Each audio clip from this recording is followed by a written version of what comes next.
Paul CULLY Last updated 7:48 the 8th of June 2018. Mark Baker, AP Kieran Read embraces coach Scott Robertson as they celebrate the Crusaders Super Rugby final victory over the Lions. Mo'unga having real pride in my performance. Schwoerer referee Angus Gardner had a strong game in the Super Rugby final in Christchurch. Cameron Spencer Matt Toomua was a standout in last Friday's Wallabies trial in Sydney. Kane Melbourne Rebels flanker Richard Hardwick impressed in the Wallabies trial. File photo. Rugby opinion. There will be interest in the Beauden Barrett v Richie Mo'unga debate, but Kieran Read's performance in the Super Rugby final also merits attention.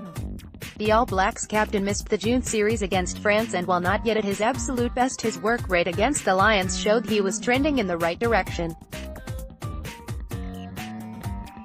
He is a dominant figure in New Zealand, constantly putting up his hand for the next hard carry, or tackle, and the All Blacks will be far better with him in the Rugby Championship.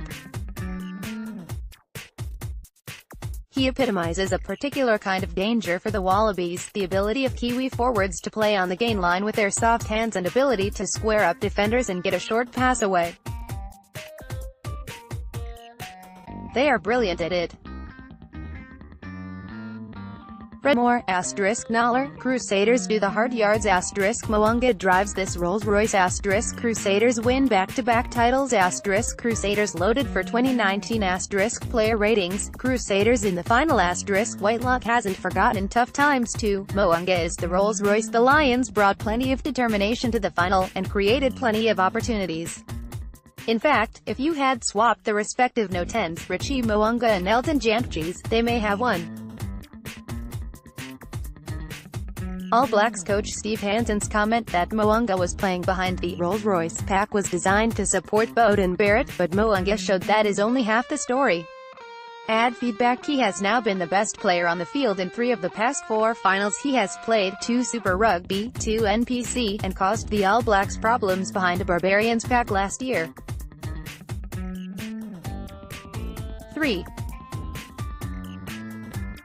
Take a bow. Referee Gardner. This is what refereeing looks like when the game's bosses give them more control and the ref is good enough and confident enough to use it. Angus Gardner had another strong game in the Super Rugby final, using technology sparingly and, most importantly, quickly.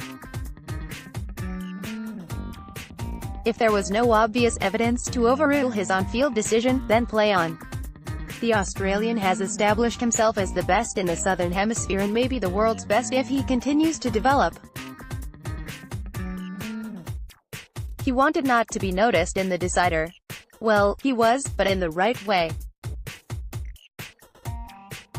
4. Encouraging signs for Wallabies. Matt Toomua shook off some obvious rust. Billy Meakes worked hard to provide the same shape as Curly Beale. Luke Ontui fired a few physical shots at the "he's not a test number 6" critics. Well, principally this column. Marika Koroibete enjoyed himself and Tom Banks was Tom Banks. What was there not to like about the Wallabies trial against a Super Rugby selection on Friday? You could add to the list above that Jack Maddox and Jordan Petia looked very comfortable. There were downsides, too. The first half was messy at times and Rory Arnold blotted his copybook with loose carries. In a tight selection race that may count against him. But most importantly, the Wallabies began to take shape. Is the following, injury permitting, close to what will run out against the All Blacks? CO, TPN, KPEU, Coleman, Rada, Tui, Hooper, Pocock, Genia, Foley, Koroibete, Beale, Hodge, DHP, Folau, Rez, Latu, Robertson, Tuppo, Arnold, Samu, Phipps, Toomua, Banks. 5. Flankers shine. Rebels open side Richard Hardwick had limited opportunities this year, but you can see why he is still of national interest.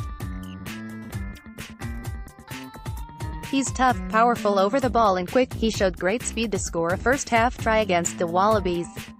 The Rebels had a nightmare end to their season, but there is plenty to look forward to with the recruitment of Isi Naisarani, who was strong on Friday, and possibly more chances for Hardwick.